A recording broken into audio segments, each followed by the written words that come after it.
उनका एजेंडे में है ही नहीं। उनका विकास तो विकास का पैसा लूट लूट करके और उसको फिर वे जमा करते थे। इत्र वाले मित्र के यहां जब जेसीबी चली थी तो आपने देखा होगा कैसे नोट की गड्डियां और पहाड़ निकल रहे हैं। मां लक्ष्मी भी कोसती होगी इन लोगों को कि कहां मेरा काम लोक कल्याण का था, मुझे आरसीसी की दीवारों में कैद करके रख दिया। लेकिन जब जेसीबी चली तो मां लक्ष्मी भी बहुत प्रफुल्लित होकर के आगे बढ़ी कि अब कल्याण का मार्ग प्रशस्त होगा। भाइयों बहनों, इनकी संवेदना गरीब के लिए नहीं है, किसान के लिए नहीं है, नौजवान के लिए भी नहीं है और बेटियों की सुरक्षा के लिए भी नहीं है। इनकी संवेदना तो पेशेवर माफिया और अपराधियों की प्रति है।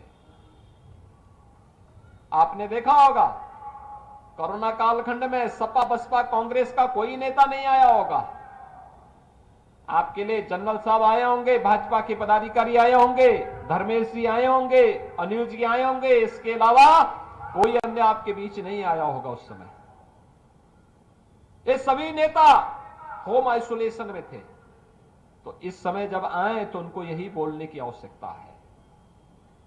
आपने जिन्हें पिछली बार विधायक बनाया था वे दल बदल कर रहे थे, भाग रहे थे इस पार से उस पार, उस पार से इस पार। पिछली बार वे यही कर रहे थे और आगे भी उनको यही करना है। वे अभी से फिर से अपना रास्ता बना रहे हैं। लेकिन मैं तो पहले ही बोल चुका हूं, जो दंगा के मंसूबे के साथ इस समय अपना सिर उठाने का प्रयास कर रहे हैं। 5 वर्ष तक ये सभी लोग बिलों में घुसे थे, दुबके हुए थे। जो थोड़े बहुत कभी सब्जी के लिए निकलता था, पुलिस पकड़ती थी, अगले दिन गले में तख्ती लगा करके आता था, कहा साहब बकस दो, बस सब्जी बेच करके अपना परिवार का भरण पोषण कर लेंगे। आप 10 मार्च के बाद देखना फिर इनके गले में फिर वही तख्ती लटकती भी दिखाई देगी। और फिर एक गर्मी जो अभी किराना में और मुजफ्फरनगर में कुछ जगह दिखाई दे रही है ना, ये सब शांत हो जाएगी इसके बाद। क्योंकि गर्मी कैसे शांत होगी, ये तो मैं मई और जून में भी इसको बहुत शिमला बना देता हूं। और इसलिए भाइयों बहनों, आज आपके बीच में मैं अपील करने के लिए आया हूं। ये 12 लेन का हाईवे मेरठ और दिल्ली के बीच जोड़ने का यह हाईवे, ये डबल इंजन की सरकार दे रही है।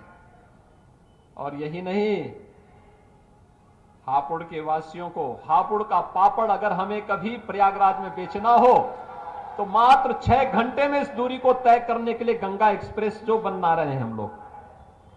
सुबह निकले यहां से 6 बजे, यहां से निकले मध्याह्न में 12 बजे प्रयागराज संगम में स्नान किया और फिर वहां से 2 बजे चले, रात्रि को 8 बजे अपने घर में हापुड़ में।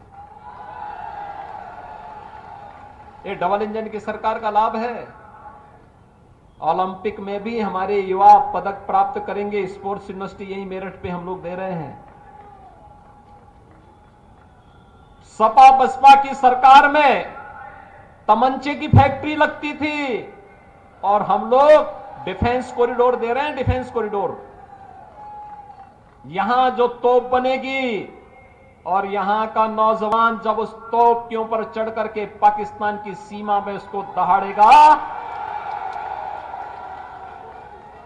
तो दुश्मन का काम तमाम हो जाएगा।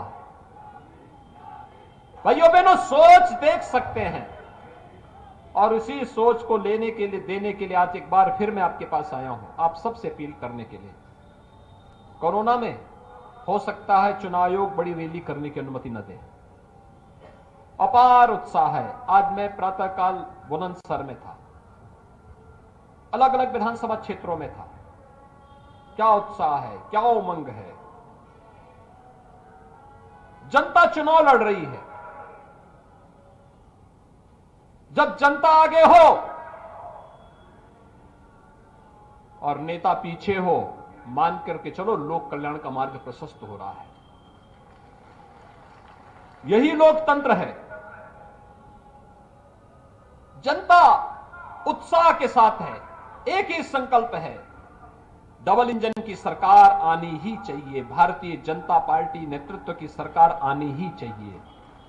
और उसको लेने के लिए ये जो नेता गुमराह कर रहे हैं, जिनकी टोपियां रंगी हुई हैं मुजफ्फरनगर के दंगों के और राम भक्तों पर गोलियों से,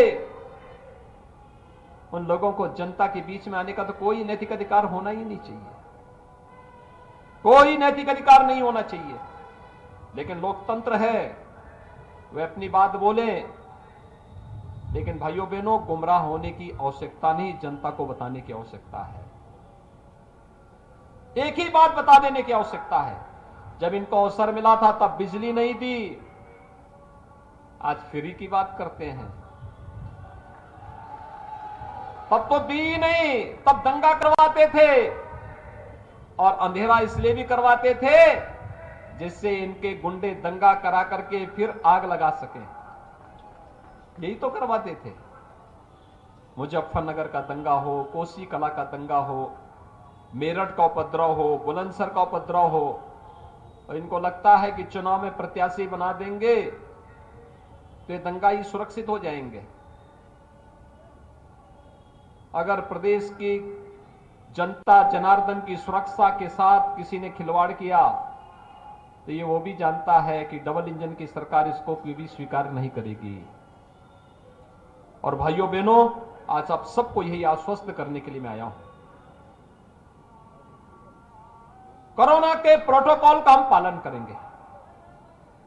आज उत्तर प्रदेश 26 करोड़ वैक्सीन की डोज देने वाला देश का पहला राज्य होगा जो 26 करोड़ डोज वैक्सीन की दे चुका है।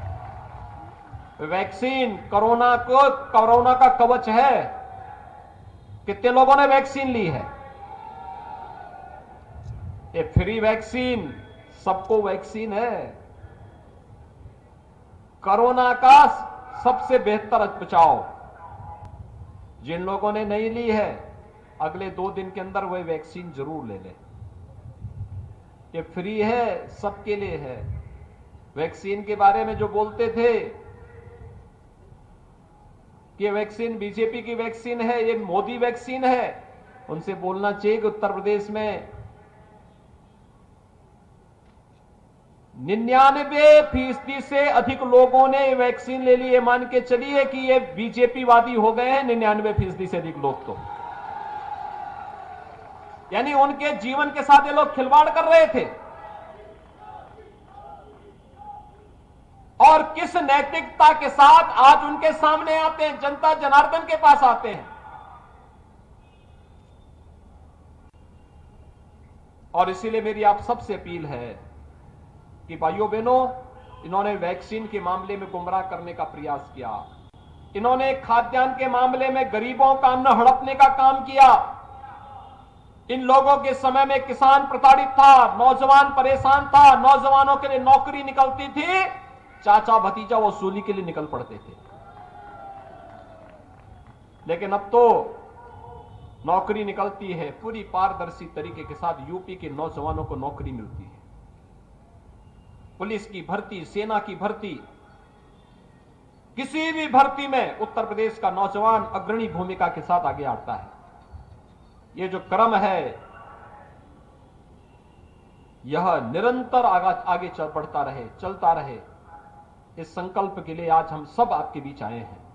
भारतीय जनता पार्टी आप सबको इस अभियान के साथ जोड़ने के लिए आज यहां पर उपस्थित हुई है।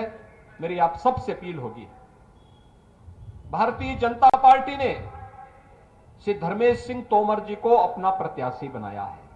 वे युवा हैं, जुझारू हैं, आपके व्यापक समर्थन को प्राप्त करने की क्षमता रखते हैं और जनरल साहब के सानिध्य में विकास और सुरक्षा का सामर्थ्य भी रखते हैं।